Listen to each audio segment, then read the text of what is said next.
What's crack-a-lack and literary geeks? Happy Tuesday. As I'm on an all-time high after finishing These Violent Delights by Chloe Gong, I want to talk to you today about what makes a good retelling. As a classic lit major and just somebody who loves dark fantasy, I love a good retelling. Fairy tale retellings are my personal favorite because I love fairies and fairy magic and fairy tales, but I also love some Shakespeare retellings because in case you couldn't tell by my black turtleneck and my animal skull in the background, I love Shakespeare. I was actually talking to my friend a little while ago about the new Disney retellings and kind of what they're doing right and wrong and like us critiquing them, and that got me started thinking, along with finishing that other book there, about what makes a good retelling and how to properly do a retelling, at least in my opinion, as somebody who's read a whole lot of them. I find there's quite a broad spectrum of retellings because you have some that it's like vaguely inspired by, or then you have some that are like beat for beat like the original, but instead it's in space or something. And something that my friend and I were particularly talking about that she brought up was the idea of when someone rewrites or retells a fairy tale or a classic story, the thing that they focus on is that it's not good enough, or they have to redo some part of it because it needs to be fixed.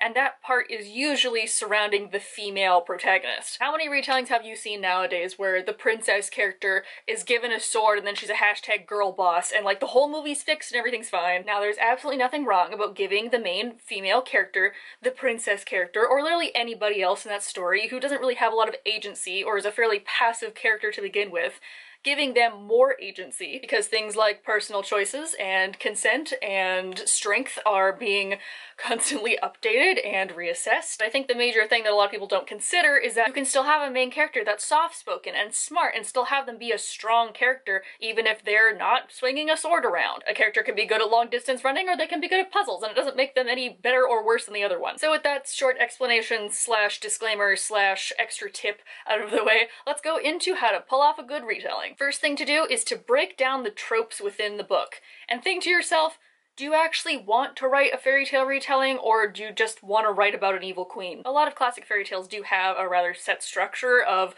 oh, there's a curse, and then there's a beautiful princess, and then, you know, she has an adventure, and then misfortune falls upon her, and then she needs a prince to go and save her, and then he saves her and they kiss, and that's happily ever after, and then everything's fine, and rainbows and unicorns from then on out. So if you take, I don't know, Snow White, for example, you can pick that apart and say, oh, do I want a cute love story where the main character is saved by a prince, or do you just really want to write an evil queen? Because you could have a princess who's good with nature and an evil queen, but not necessarily make it a retelling, because then you might feel boxed in to the retelling formula and the book might come across kind of stilted and awkward. A book that I think does the Snow White retelling exceptionally well is The Shadow Queen by CJ Redwine, which I will never shut up about. This book does a twisted evil queen so well, and it really digs into that evil queen, as you can see from the apple on the front. There's a good twist on the prince, there's a good twist on the hunter, but in particular it focuses on the evil queen. So it does show the Snow White story, but it shows it from a different perspective, and it shows what would have happened if the evil queen was more involved in the story and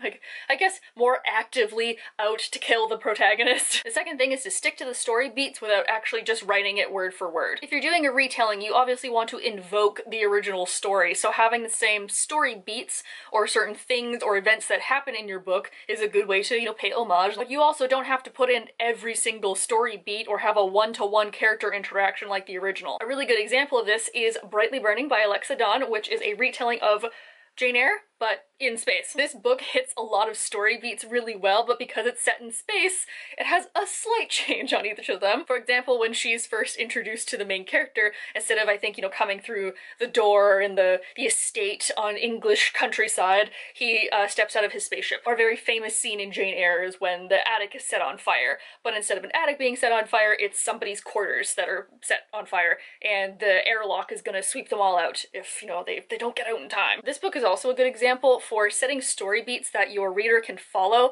that are close enough to the original so that you can still make that connection without it being predictable, which is something that's very hard if you have a retelling, because you know what they're retelling, so you sort of already know the story and it's hard to make it new again. Now we're gonna do a callback to the beginning of this video when we talked about These Violent Delights by Chloe Gong for the next piece of advice, which is to make it your own. I particularly want to talk about These Violent Delights and A Curse So Dark and Lonely for this particular example. Kind of like I just said before, how it's kind of hard to tell a retelling because your audience is already expecting something when they go into it. But I think these two books in particular did a really good job of taking the set original story and then making it their own. These Violent Delights is a Romeo and Juliet retelling, but it's set in the 1920s in Shanghai, but also with magic, and Juliet Kai and Roma Montagov are the warring heirs of drug gangs. Going back to the original thing of like, what tropes do you like in books? Whereas, oh, it's the star-crossed lovers and they can never be together. Well, this book did that so well because it took the star-crossed lovers, it took some of the iconic scenes, like the balcony scene and the point where I believe it's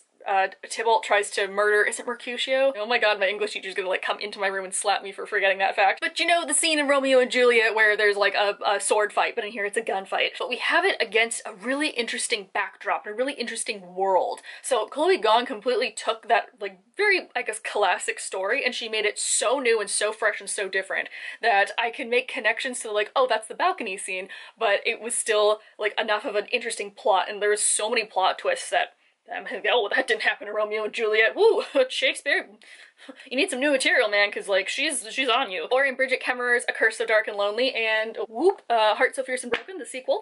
This is a Beauty and the Beast retelling, and I toted this as maybe my new favorite series once I read the third one, because what she did is she took a Beauty and the Beast story. She did a twist on the Beast and a twist on the main character. I thought that was really good. The main character is disabled, the prince has an extra servant, and he's very interesting as well. But then especially in the second one, she expanded this world. So you're expecting kind of like a nice wrapped up Beauty and the Beast retelling, and you know, Gaston dies or gets taken to jail or something, and then the Beast and Beauty live happily ever after, and then he's human again. But that's absolutely not what happens, and I love that she expanded the world and she gave life to all these other characters and she made it her own fantasy series. And then lastly is probably my favorite thing as a reader, and that's when the author pays homage to the original by naming something in the book after something in the original. Put one of the original names and gender swap it for the main character, or you name a spaceship after the author of the original text. I'm gonna bring back these Violent Delights just because I've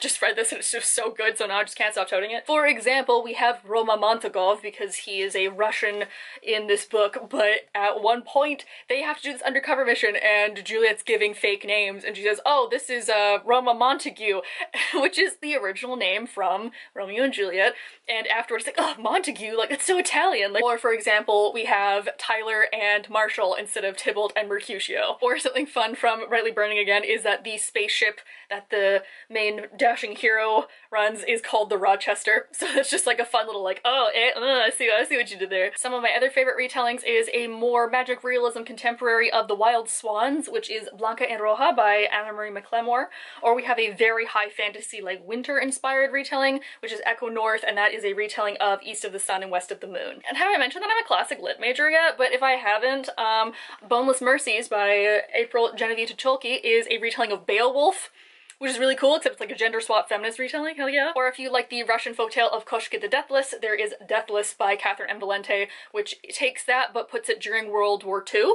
And it's very, oh, it's such a beautiful, very savage book. Highly recommend. And going back to what I said at the very beginning of this video, I'm doing so many callbacks today, my god. On that spectrum of like vaguely retelling to like beat for beat. I want to give some examples of those and then some of my other favorite retellings in general. So for example, the like vaguely-ish sort of retelling book is Lifelike by Jay Kristoff, because this was pitched as like a AI cyborg Anastasia, lost sister, family that's all sort of dead because they're cyborgs, but like, okay, yeah, but then like that's kind of the only similar thing to the original story of Anastasia. That's not even a fairy tale, that's like technically a real life thing, it's a conspiracy theory, whatever it is. Or the one that is more true to story, but she does take a few liberations with, who's like fine.